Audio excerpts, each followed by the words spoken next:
Hi. Hello, hello, hello. This is Irina Strunina, and this is our podcast, Diabetically Speaking with Smart Move 360.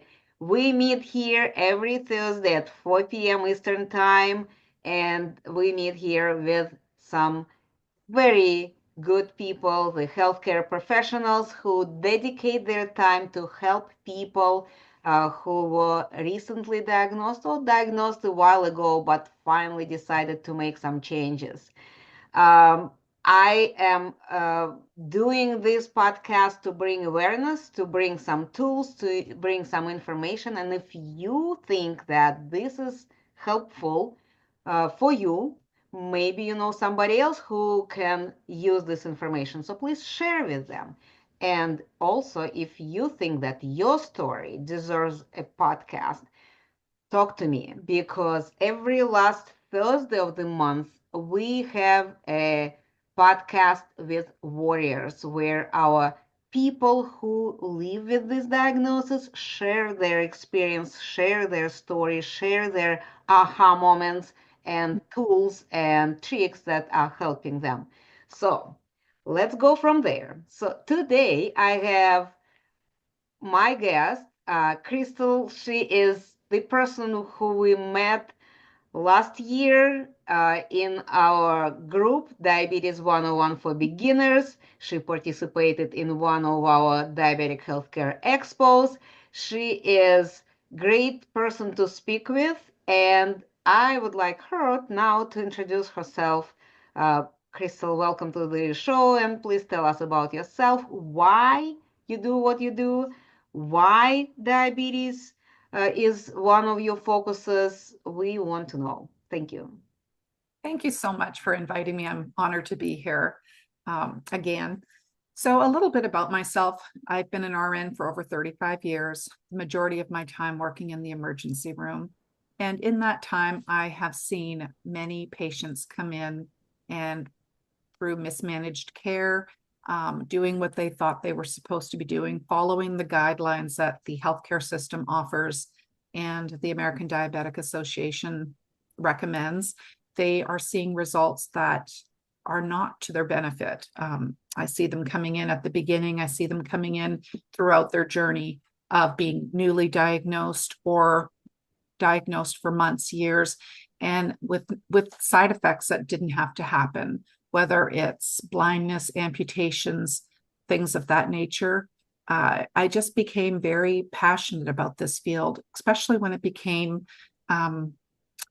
personal for me during a yearly checkup, which is how most diabetics are diagnosed. I went in and was told I was pre-diabetic, and before I could even find out what the options were, my doctor was writing a prescription for metformin, and that was not how I wanted to go. So that is how I became very passionate about education, um, learning that lifestyle changes were required and that type 2 diabetes and prediabetes could be prevented and reversed through health care and lifestyle changes. And that's how I got into coaching. That's how I started becoming so passionate about teaching it, because I knew if I was confused, if I was, lost with being told I was going to be on medication and knowing what the path is when you're given a prescription, that every time you go in, you're going to be given a new prescription, or something will last for a while and then you'll need more and more and more of the same thing. So that wasn't an option. So that's where I started teaching other people how to prevent that and how to reverse their conditions. Absolutely. And you know, something that you just proved my observation. In our group, again, Diabetes 101 for Beginners, we have a lot of people who were recently diagnosed or were diagnosed a while ago and they're learning and they're helping others, all this. But what I'm seeing that probably out of all professions that are represented in our Facebook group, probably the most common is the nurses. These are the people, ladies and gentlemen, who were working crazy hours, who were taking care of people who they're supposed to take care of at work and often at home. And when people know that you are the nurse, people call you in crazy hours and asking for recommendation and suggestion on any topic that related to your health. So they are busy helping others and unfortunately very often paying the last bit of attention to themselves. And I think this is the main reason, plus the stress related job that is not helping either. So this is something that I noticed that in our group, in our community, is the most often profession field that I see people being diagnosed. And I'm not saying that other professions are suffering less, but it's for me, it's sticking out. I am personally paying attention when I see that and like, wow, this is crazy. The people who actually giving you the description of a path, what to do, don't follow this path. But that's a normal, right? Cobbler's kids without shoes. So this is a normal thing. Okay, so because of this, Cristal, I would like to talk with you today about importance of self-care. Is it okay with you?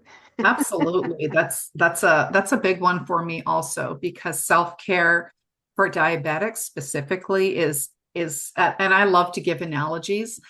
It's kind of like maintaining a car. So you wouldn't skip your oil changes and expect your car to run smoothly on a road trip if you're going to take a trip across the country, right? So you need to maintain your car, and your body is kind of like your vehicle. So your self-care is like eating right, moving your body, managing stress, making sure you're getting the correct sleep, and monitoring your blood sugars. And this is all needed to keep our vehicle running smoothly. So skipping these tune-ups can lead to these breakdowns and things like high blood sugar over the years. And like you said, it's not something that just pops up overnight. Sometimes our insulin level is elevated for 10 to 15 years before we see the first symptom of an elevated blood sugar. So it's something, if we had that tune up along the way, we would know before we got to the part where we're having issues. So skipping these tune ups can lead to breakdowns of high blood sugar, long-term complications, or simply burnout. We just get so we take care of everybody else that we sometimes put ourselves on the back burner and we burn out. So, like I said, as an RN for 35 years, I've seen what happens to people when they skip that self-care, and complications like I mentioned, heart disease, nerve damage, kidney issues. They don't happen overnight. So they just slowly creep up when we neglect ourselves and don't give ourselves that self-care. So we need to take those small, consistent steps to care for ourselves. But and the good news is it doesn't have to be complicated. We can do this through simple steps. Definitely. I actually something that I have a lot of friends and of different ages and different works. And a lot of people, as you probably know, when you are young, you get together with your friends and you talk about parties and concerts and maybe new people you met with or traveling and things like that. Then you're getting a little older and you talk about kids and schools and college plans and things like that. And then at certain time, the conversation turns to about doctor's visits and new diagnoses and things like that. And it's not only because we don't have anything else to talk about. I think at age of 50 or 60, people will enjoy conversations about travel and concerts and new books they read and new movies that they saw, right? But this is becoming the secondary topic. The first topic is what is on the top, and on the top is the latest diagnosis, the latest ache that they got. My head never hurt that much as it doing lately. legs are not moving that fast, and now I have problems climbing the second, floor to the second floor where my bedroom is. So my point is, when we're young, our bodies are amazing systems, and they could hold any abuse that we put them through. Everything that we do, our bodies can recover. But the longer we continue that abuse, the tougher it becomes for our bodies. And at certain point, our bodies say, either you change it, this is pre-diabetes, or I give up because I cannot recover without your help anymore. And this is when we need to become more active in our health.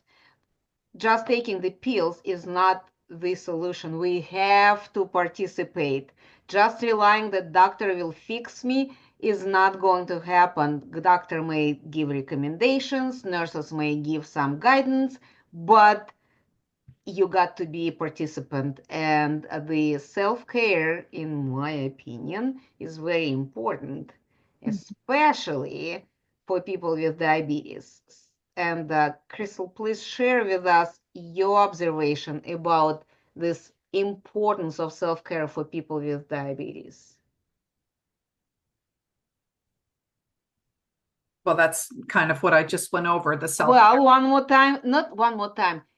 Here's the thing that I'm asking about.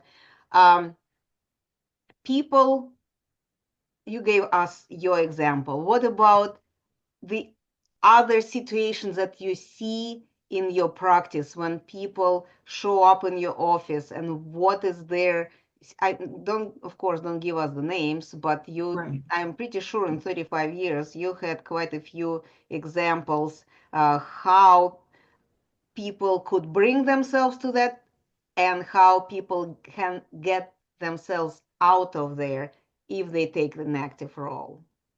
Right. Oh, yes, there's definitely many examples that I have. I'll try, and a few of them stand out to me. One was a lady who was not much older than me. I'm 50, I'm going to be 58, and she was going to be 60. And she was going to be a first-time grandmother, and she was so excited. And typically, I don't get a lot of time to chit-chat with patients in the ER, but this day I had time to talk with her, and she was so excited. She came in, she was having some fuzzy vision, which is a side effect of mismanaged blood sugars. When they spike high and spike low, we tend to get that little haziness on our eyes. A lot of times people write it off and they say, oh, it's just aging. It's just part of the aging cycle. A lot of times that is blood sugar that's not controlled. And her doctor came in and literally told her she was going to be blind within 6 months. She was devastated. I was devastated for her because I know the importance. And the sad thing is, she thought she was doing what she was supposed to be doing. She was following what the doctor said, taking her medication, thinking she was doing all the right things. And unfortunately, like you said earlier, medication is a Band-Aid solution. It is going to fix it temporarily, but it's the equivalent of taking a Tylenol for a brain tumor. We've got to fix the underlying cause. We've got to fix the underlying problem. And a medication, I'm not against medication. I've seen it save lives for certain situations, but it's also overprescribed for things that can be managed through lifestyle changes.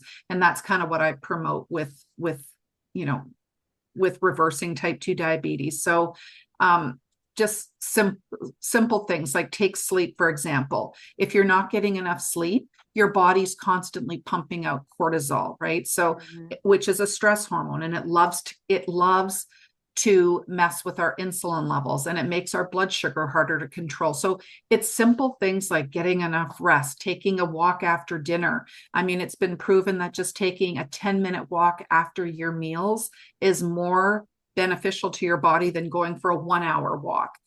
So breaking it down, it helps with digestion, it clears your head, it gives you more time and a little more time to feel better, and me time, which is important for us, right? So prepping healthy meals during the week. These are things that we can do.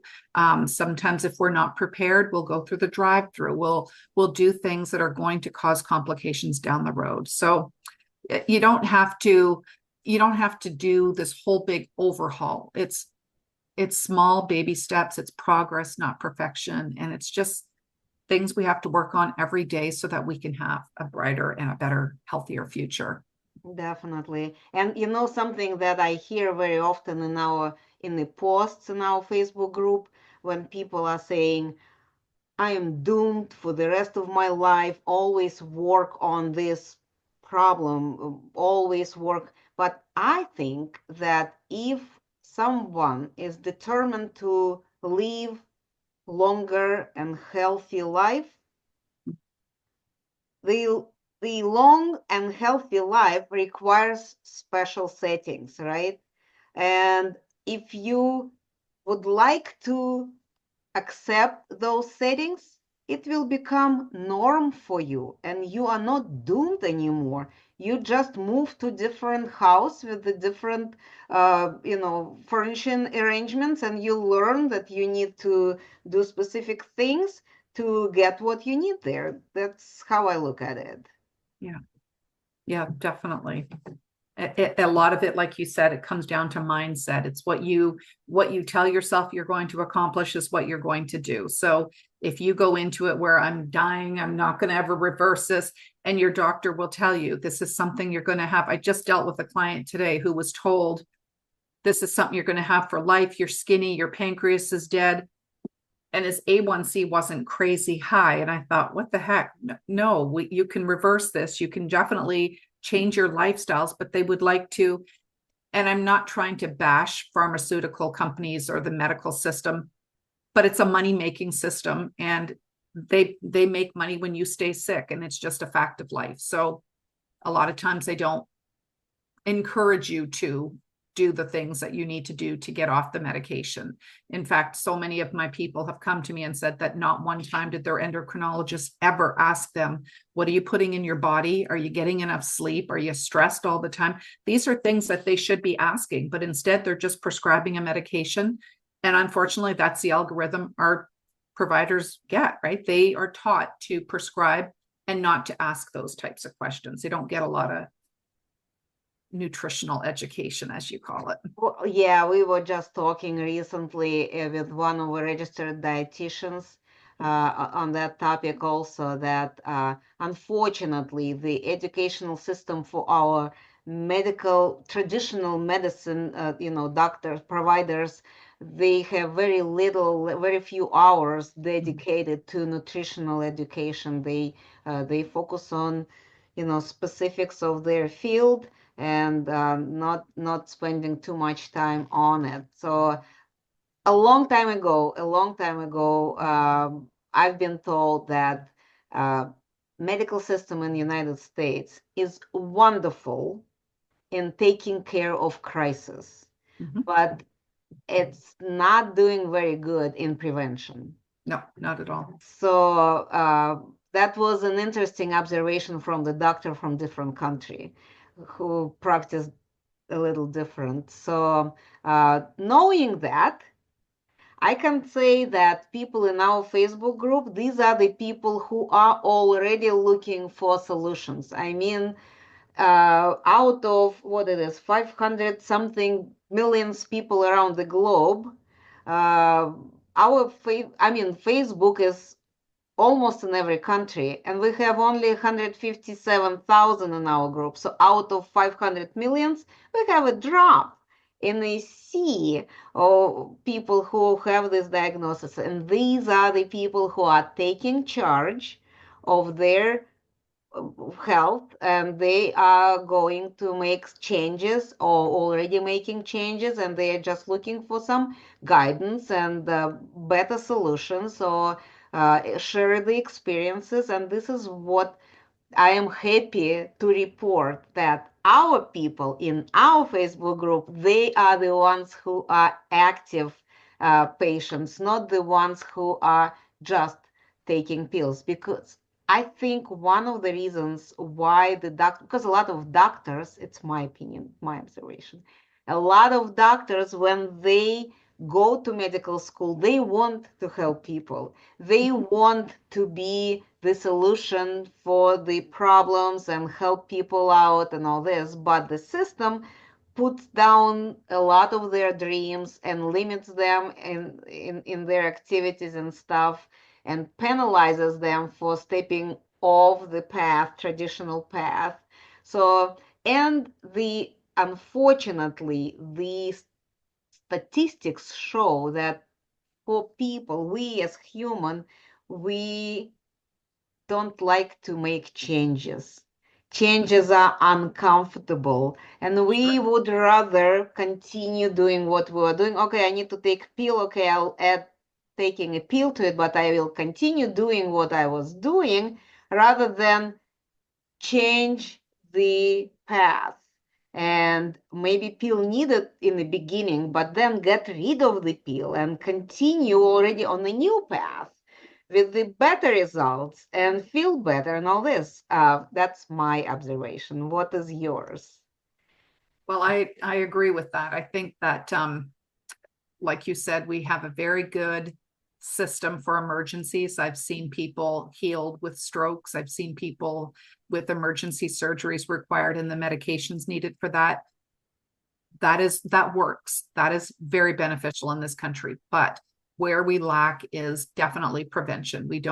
We treat once somebody gets sick, once somebody has a diagnosis, then that is where, and unfortunately, we're marketing that to younger and younger people. We're marketing to children now. So we're seeing younger people being diagnosed with type 2 diabetic. Whereas when I started nursing 35 years ago, it was an adult onset diagnosis. Yes. Now we're seeing it in children. We're seeing children with fatty liver at 5 years old needing liver surgeries and they're not because of drinkers. In my day, 35 years ago, which isn't a long time, when you had fatty liver, it was because you were an alcoholic. Now it's because of highly processed foods that are put on the shelves, because that's what keeps our food safe. That's what keeps it lasting longer on the shelf. So that is where we really are having a hard time. So I think education is going to be key for people. And it sounds like your community is definitely wanting to do that so that they can improve that, right? So some of the things you can start prioritizing is making self-care fun, making it realistic. It doesn't have to be, like I said, a complete lifestyle overhaul, just consistency, not perfection, and celebrating your wins, like every small win you have, whether it's adding a 10-minute walk afterwards, after you eat breakfast or after you have a meal, putting extra veggies before you eat your main meal, because that fiber is going to help to reduce the blood sugar. There's so many tips that you can do that are really going to help lower your blood sugar, and you want to ultimately prevent these blood sugar spikes from going up and down. That's where we're wreaking havoc on our internal organs and our body. And that is what we need to really change. And that's done through education. That's done through doing your own research and not just following what you're being told by your healthcare system. And I'm not knocking them. I can tell you a personal example as far as insulin, for example. You go to your doctor, they're going to start you on medication, then you're going to be on another medication and another medication. And before you know it, all roads will lead to insulin. And the underlying problem for most type 2 diabetics is insulin resistance. So why would we give an insulin resistant patient more insulin? And these patients were coming into the ER and saying, I am doing everything I'm supposed to be doing. I'm eating what they're telling me. I'm taking my insulin and I'm gaining more weight. Well, we know weight gain causes more diabetic complications. And it's a vicious cycle. And back in my time, I used to say the same thing. Oh, they're probably non-compliant. There's no way they're gaining weight. Well, now we know that insulin is a fat storage hormone. So yes, they were doing what they were told, and they were still gaining the weight because they're insulin resistant. So why would we give them more insulin when the insulin isn't going into the cells to begin with? It's getting stored as fat. So it's just so many things like that we've learned through education, learning, and we have to be our own health advocate. I can't stress that enough. So don't just take what you're told. Do your own research.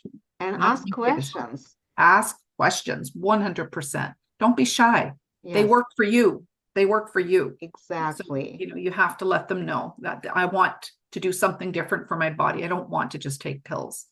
All right. Cristal, I have a surprise for you that I told you how our interview will go and what I will be asking you. And while you were talking, I've got the new question that you didn't hear before from me.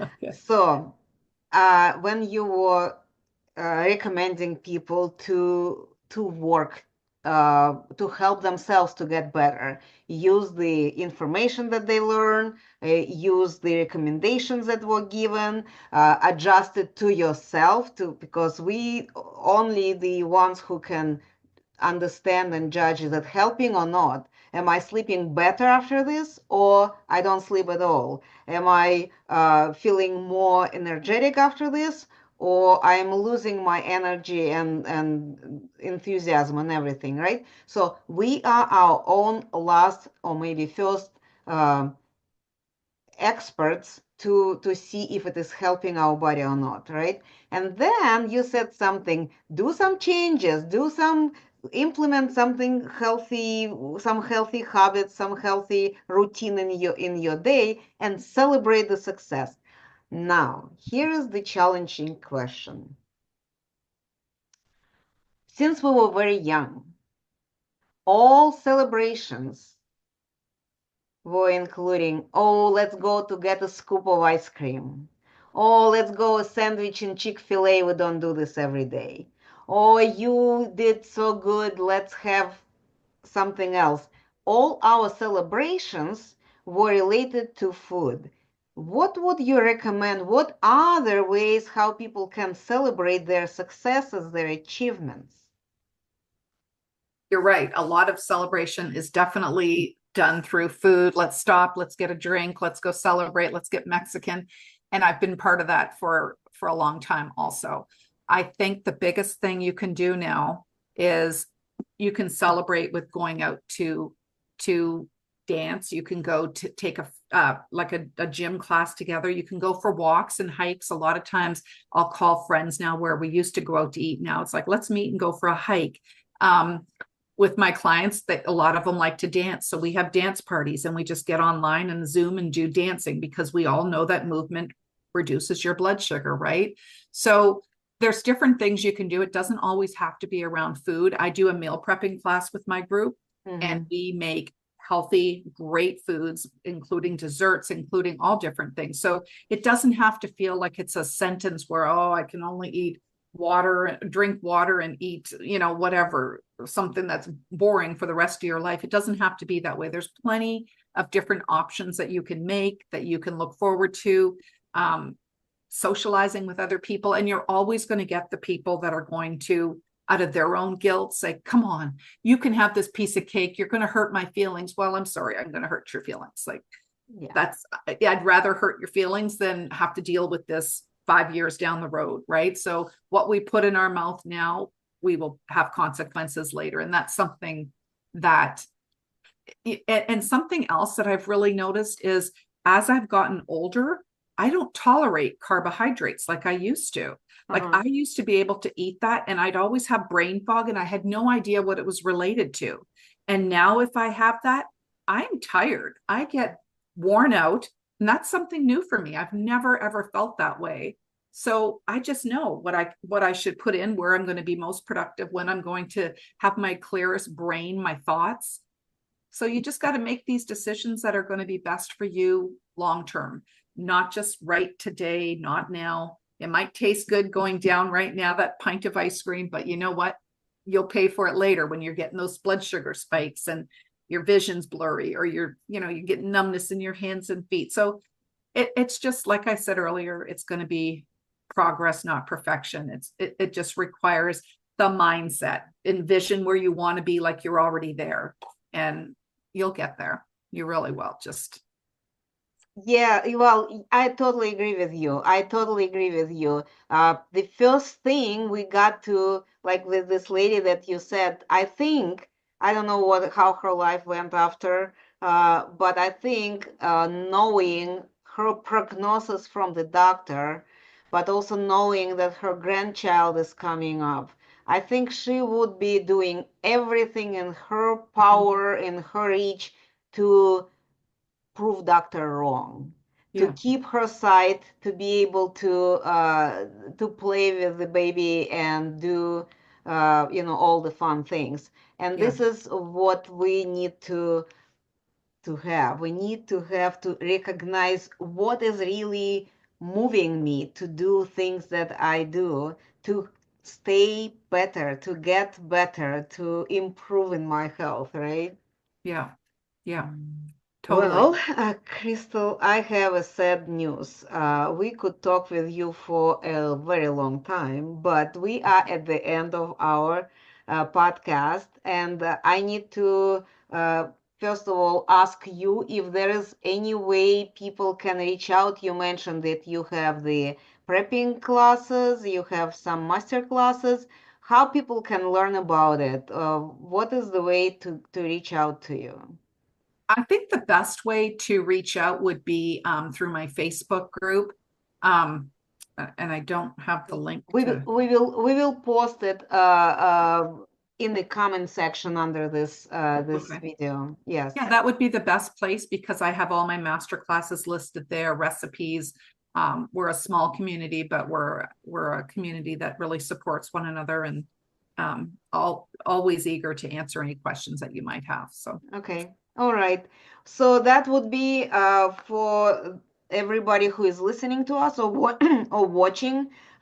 Probably the best way to do go into the Diabetes 101 for beginners. Watch for this podcast episode and see in the comment section to how to get in touch with Crystal. And if you have no access to Facebook and listening it on YouTube or in LinkedIn, reach out to me. I will connect you. I will make sure that you have the way to speak with Crystal one way or another, maybe through the Facebook or maybe just email. I think email will work too, right? yeah.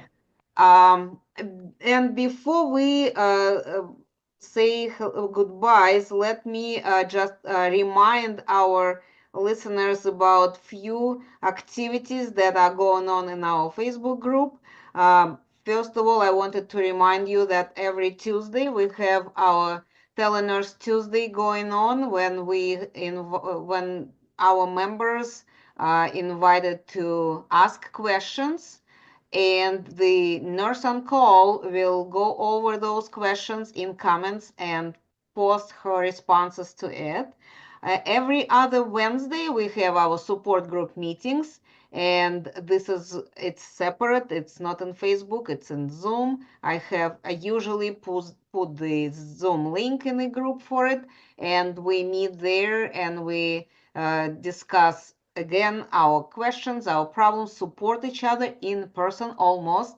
We already have people who are showing up there regularly, and we kind of asking how was your trip, what did you do, how did you manage this family gathering. We often have either dietitian or some other healthcare professional joining us there, helping us to figure out the better solutions for our challenges. Of course, don't forget that every Thursday at 4 p.m. we have our Diabetically Speaking with Smart Move 360 podcast, which is posted in our Facebook group, on my personal LinkedIn, and also on YouTube channel. It's a Smart Move 360 YouTube channel. Um, every every month we are now going to have this is something new and exciting. In 2025 we are starting every month. We will have the crash course for caregivers, where we are going to have the like the 2 hours of suggestions and education for caregivers. We often see the posts when people say, oh, my spouse, my parent, my child got diagnosed and I have no idea what I can do to help them. So join our crash courses and we will help you at least to understand what they are going through, and so you could see what will work in your family settings, in your group settings, that may be helpful. At least you will be the help, not the irritation, which is very often, unfortunately, the challenge. On the last Saturday of February, we will have our Diabetic Healthcare Expo. This is our bi-monthly event, and you are welcome to register and get information about it. We are going to do it in Zoom now, so we will have more how to say, direct access to our listeners rather than speak to the camera when we did it Facebook Live.